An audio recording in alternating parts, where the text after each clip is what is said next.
हाँ जी दोस्तों, स्वागत है आपका आपके अपने चैनल बैंकर्स फन में। आज की वीडियो भी हमारी इंफॉर्मेशन के रिगार्डिंग है कि सेंट मोबाइल कैसे करें। आज की वीडियो में मैं आपको फंड ट्रांसफर, ऐड बेनिफिशियरी और पासवर्ड जनरेशन सभी विस्तार से समझाऊंगा।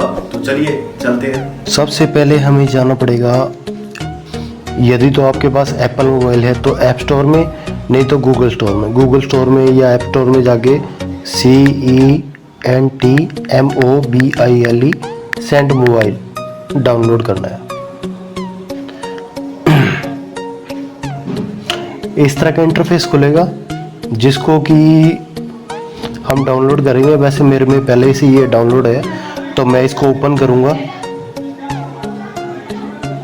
हमें ब्रांच से एक CIF नंबर मिलेगा या आप कह सकते हैं कि कस्टमर ID मिलेगी। हमने यहाँ जाना है रजिस्टर हेयर, यहाँ जाना है, ये रजिस्टर हेयर। उसके बाद यहाँ एक्सेप्ट करना है, यहाँ डालना है। देखो दोस्तों क्या लिखा है, एंटर CIF नंबर, वो हमें ब्रांच से मिलेगा 8377381329। यहाँ सबमिट कर देना इसको। आपके जो रजिस्टर मोबाइल नंबर होगा उसके ऊपर पासवर्ड आ जाएगा। जैसे कि मेरे पास ऑलरेडी ये पासवर्ड आ चुका है 597513। इसको सबमिट कर देना है। यहाँ देखिए क्या लिखा आ रहा है रजिस्ट्रेशन में, आई हैव डेबिट कार्ड। मेरे पास तो डेबिट कार्ड है। I have net banking, net banking भी मैंने पिछली वीडियो डाली है, उसके थ्रू आप नेट बैंकिंग भी कर सकते हैं। I have branch token ID, branch token से भी जनरेट एक टोकन ID होती है, उससे भी जनरेट कर सकते हैं आप। मैं ये आपको सजेस्ट करूंगा कि अगर आपके पास डेबिट कार्ड है, ATM कार्ड है, तो आप उसी से ही करें, क्योंकि आपको ब्रांच से जाने की जरूरत नहीं पड़ेगी। और इस वीडियो के मैं अंत तक आपको कुछ महत्वपूर्ण चीजें ही बताऊंगा जो आपको काम आएंगी, ताकि सेंट मोबाइल करते टाइम अगर आपको किसी भी दिक्कत का सामना करना पड़े तो आपको ब्रांच जाने की जरूरत ना पड़े, क्योंकि ब्रांच जाने के लिए आपको उसी पर्टिकुलर जगह में होना जरूरी है जहां पे आपका अकाउंट खुला है। तो यहाँ मैं डेबिट कार्ड का नंबर डाल देता हूँ। और चौथा ऑप्शन है I will do using ATM machine, जो कि अभी वर्क नहीं कर रही है हमारी। उसके लिए मैं सॉरी फील करता हूँ कि ब्रांच का क्या, थोड़ा हमारा बैंक का सॉफ्टवेयर जो है वो अभी वर्क प्रॉपर नहीं कर रहा है। उसके लिए मैं सॉरी फील करता हूँ। ये भविष्य में हमारी जो है अपडेट हो जाएगी।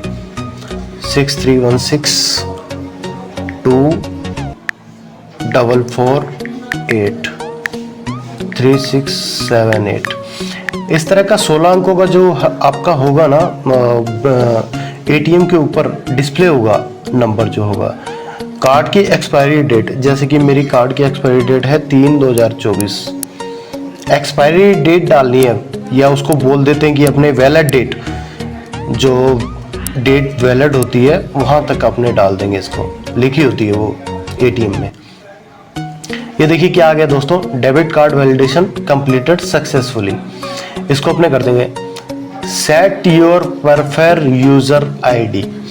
इसमें मैं दोस्तों कई बार क्या होता है कि हम बैंकिंग से रिलेटेड हैं, ताकि मुझे पता है कि लोग क्या क्या दिक्कतों का सामना करते हैं। लोग यहाँ क्या करते हैं, अपनी एक यूनिक ID बना लेते हैं या एक अपना नाम बना लेते हैं। मैं इसको बिल्कुल प्रेफर नहीं करूँगा दोस्तों। आपको ब्रांच से जो यूजर ID मिली है आप उसी को ही सेट कर लें, ताकि निकट भविष्य में आपको इसके बहुत फायदे होंगे, नुकसान नहीं होंगे। मैं आपको आगे बताऊंगा इसके फायदे क्या क्या है अगर इसको आप सिलेक्ट करोगे तो। वैसे आप कुछ भी कर सकते हो, लेकिन मैं यही बोलूंगा आपको कि आप जो ब्रांच से आपको CIF नंबर मिलता है उसी को आप जो है यूजर ID जो है एज ए सिलेक्ट कर लें। इसका मैं आगे आपको फायदे बताऊंगा, फायदे क्या है।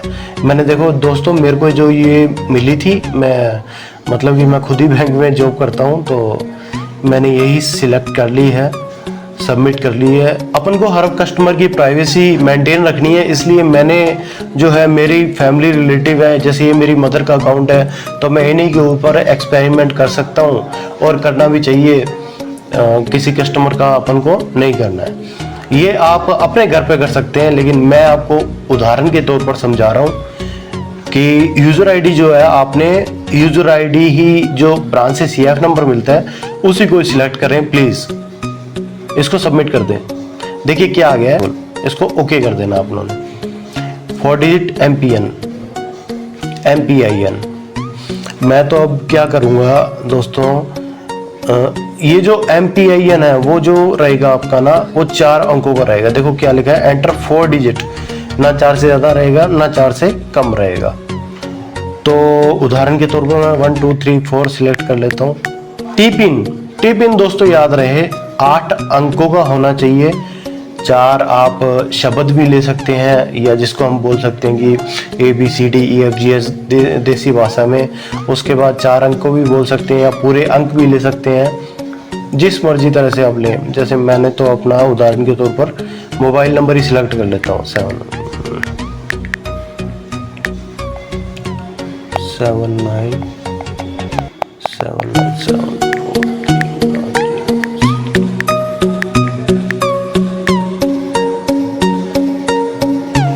मैं 10 अंकों को सिलेक्ट कर रहा हूँ। कम से कम 8 अंकों को आना चाहिए, और ज़्यादा से ज़्यादा ये जो है 15 तक आप कर सकते हो। मैं इसको ज़्यादा कॉम्प्लिकेटेड नहीं बनाऊंगा, लेकिन क्योंकि आप लोग भी बना दोगे, इसलिए मैं एक काम करता हूँ, मैं अपना नाम ही सिलेक्ट कर लेता हूँ, VIKRAM 03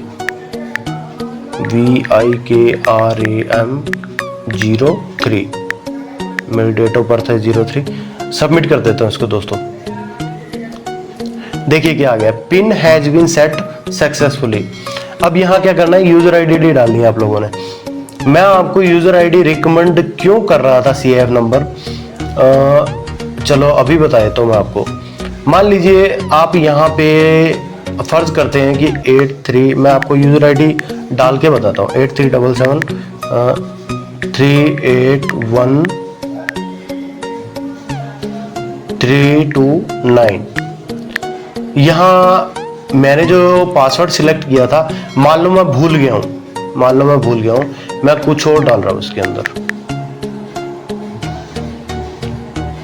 लॉगिन आ रहा है, क्या आ रहा है देखो दोस्तों, invalid credential attempt, the password has been locked after 3 unsuccessful attempt.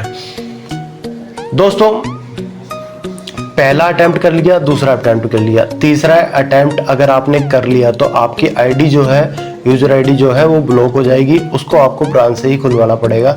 तो मैं यहाँ आपको यही सजेशन दूंगा कि अगर इस तरह की किसी भी कोई भी चीज़ की प्रॉब्लम आए, मान लो आपको टी पिन या जिसको बोलते हैं ट्रांजैक्शन पिन वो लॉक हो गया है, तो उसको, या आपका एम पिन लॉक हो गया, उसको किसी भी तरह की, ये देखिए नीचे क्या आ रहा है, देखो ये लिखा आ रहा है फॉरगेट क्रेडेंशियल, यहाँ करना है अपनों ने। अब मैं आपको यूजर आईडी क्यों सजेस्ट कर रहा था सीएफ, क्योंकि आपको पल पल सीएफ की ही जरूरत पड़ेगी दोस्तों। अगर आपने उसको user ID as user ID select की है तो आपको बहुत आसानी होगी दोस्तों, बार बार ब्रांच के चक्कर नहीं काटने पड़ेंगे। यहाँ देखो forget login password, forget TPIN password, मतलब कुछ भी आपको उसको सिलेक्ट कर सकते हैं, लेकिन आपको सीएफ नंबर की जरूरत पड़ेगी। इसलिए मैं आपको बोल रहा था कि आपका जो यूजर आईडी जो है वो आप सीएफ नंबर ही सिलेक्ट करें। अभी दोस्तों हम आगे चलते हैं, मैं इसको आगे नहीं बताता हूँ, मैं चलो मुझे तो अपना पासवर्ड याद है, खैर तो मैं इसको लॉगिन कर लेता हूँ। आपको मैं आगे का प्रोसेस बताता हूँ, क्योंकि वीडियो जितनी मर्जी लंबी हो जाए लेकिन जब तक किसी के काम नहीं आएगी तो मेरे डालने का भी कोई फायदा नहीं रहेगा। हमारा मेन मोटिव ये है कि कस्टमर को जागरूक करना डिजिटल बैंकिंग के प्रति। तो ये लॉगिन हो गया दोस्तों। यहाँ पे अपन क्या कर सकते हैं, ये 3 ऑप्शन खुल रहे हैं, देखो मैं आपको मेन चीज बता देता हूँ, बाकी आप इसके अंदर जब जाओगे तो आपको खुद पता लग जाएगा। यहाँ हम अकाउंट की डिटेल डाल सकते हैं, जैसे ये मदर का, मेरी मदर का अकाउंट है, तो ये देखिए पिछली स्टेटमेंट आप देख सकते हैं, कब ये पैसा आया है, कब ये पैसा ट्रांसफर हुआ है, यहाँ अकाउंट समरी में। तो दोस्तों अब मैं आपको फंड ट्रांसफर करने का प्रोसेस बताता हूँ। देखिए इसमें मेन चीजें 2 हैं, एक तो विद इन बैंक है, अगर तो आप किसी सेंट्रल बैंक के अकाउंट को ट्रांसफर करना चाहते हैं, इस पर क्लिक करना है। यहाँ आपको ऐड पे ही करने की जरूरत नहीं है, आजकल बैंक ने बहुत बढ़िया प्रोसीजर कर दिया है। इस ऑप्शन पे जाके आप यहाँ पे टाइप कर लो, जैसे मान लो उदाहरण के तौर पे मैं कर लेता हूँ 37 44 28 21 69 उसके बाद रीड एंटर 37 44 28 21 69 यहाँ क्लिक करना। वेरीफाई जरूर कर लेना दोस्तों।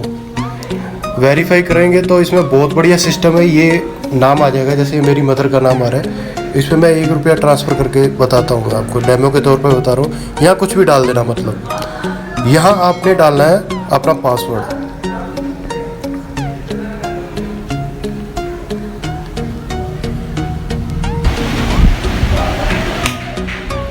तो देखिए दोस्तों, इस तरह का मैसेज आ जाएगा, fund transfer successful, reference number इतना इतना, विद इन बैंक पीछे लिखा आ रहा है।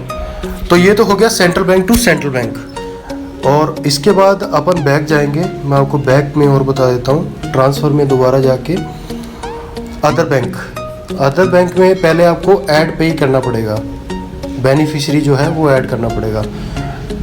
यहाँ जाके ना other bank account NEFT IMPS, यहाँ मान लीजिए मैं जैसे अपने ब्रदर का कर रहा हूँ, तो स्टेट बैंक अकाउंट है उनका, तो 3836499035।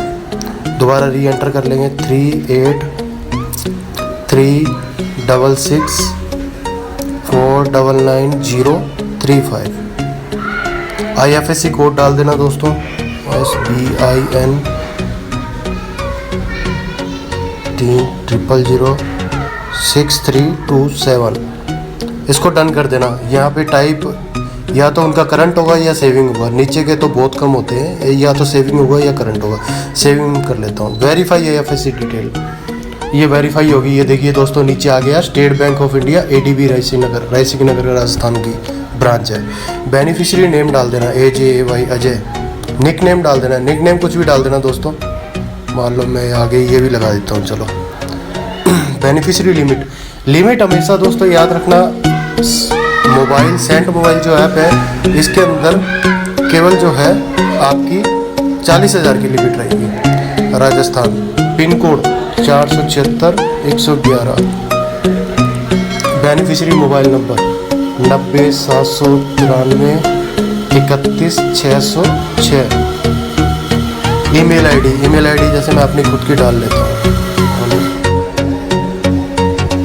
1@gmail.com।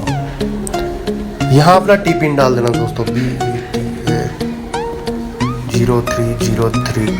जब आप इसको सबमिट करेंगे दोस्तों, यहाँ पे जाके सबमिट कर, तो यहाँ पे जो है इस तरह का मैसेज आ जाएगा, कुछ इस तरह का। ये देखिए, इस तरह का मैसेज आ जाएगा कि बेनिफिशियरी जो आपका ऐड है वो 4 घंटे में आपका प्रोसेस जो है वो सक्सेसफुल हो जाएगा। जब 4 घंटे में आपका सक्सेसफुल हो जाएगा, उसके बाद जो है, क्योंकि ये मेरे पे पहले से ऐड है इसलिए मैं आपको बता रहा हूँ, जब 4 घंटे में आपका सक्सेसफुल बेनिफिशियरी ऐड हो जाएगा, जैसे मैंने अजय का किया था, तो यहाँ पहले अपना अकाउंट सिलेक्ट कर लें, अदर बैंक में चले जाएं। यहाँ देखिए ये दिखाने लग पड़ा है अजय, क्योंकि ये मैंने कल रात किया था तो ये मेरा दिखाने लग पड़ा है ऐड। यहाँ मैं उदाहरण के तौर पर 1 रुपया सिलेक्ट कर लिया मैंने, गिफ्ट कुछ भी डाल दो, नेफ्ट डाल दो, और यहाँ डालना अपना पासवर्ड, टी पिन, यानी कि जिसको ट्रांजैक्शन पिन भी बोलते हैं। प्रोसीड कर देना दोस्तों। देखिए दोस्तों, ये भी ट्रांजैक्शन जो है वो सक्सेसफुल हो गई है, अदर बैंक की है। Fund transfer successful, reference number जिसको अपने यहाँ पे UTR नंबर भी बोलते हैं, आप कहते हैं। तो दोस्तों, ये अपनी फ़ंड ट्रांसफ़र की, ऐड बेनिफिशियरी की मैंने आपको सारी प्रोसेस बता दी है। इसके बाद अगर आप कुछ भी चीज़ भूलते हैं, मान लीजिए मैं आपको क्यों बोल रहा था यूज़र ID सिलेक्ट करने के लिए, मान लीजिए यहाँ आप कुछ भी चीज़ भूलते हैं, तो आप यहाँ फॉरगेट क्रेडेंशियल में जाके किसी को भी रीजनरेट कर सकते हैं, forget M pin, forget T pin. लेकिन उसके लिए आपको CIF नंबर चाहिए, जो कि आपकी यूज़र ID बनी होगी अगर आप मेरे अकॉर्डिंग चलेंगे तो दोस्तों, इस वीडियो में मैंने आपको पूरा समझा दिया है कैसे ट्रांजैक्शन करनी है, कैसे ऐड बेनिफिशियरी करना है और कैसे जनरेट करना है। तो दोस्तों, वीडियो में बस इतना ही। आशा करता हूँ आप लोगों को ये वीडियो पसंद आई होगी, पसंद से भी ज़्यादा आपके कुछ काम आई होगी। इस वीडियो को लंबा करने का मेरा कोई मकसद नहीं था, लेकिन जब तक कोई भी कस्टमर इसको पूरी तरह से नहीं समझेगा तो सेंट मोबाइल मुझे नहीं लगता वो चला पाएगा अच्छी तरह से। और दोस्तों ये टूल जो है वो 40,000 की ट्रांजैक्शन तक ही है। इसके बाद अगर इससे ऊपर की आप ट्रांजैक्शन करना चाहते हैं तो आपको नेट बैंकिंग लेनी पड़ेगी, जो कि इसी सी ऐप से जिसे हम अपनी यूजर आईडी बनाया है वो नेट बैंकिंग आपकी एक्टिवेट हो जाएगी। लेकिन आपको ब्रांच में फॉर्म भरना पड़ेगा नेट बैंकिंग के रिगार्डिंग, जिससे आप इससे ऊपर की ट्रांजैक्शन कर सकते हैं। Goodbye, take care.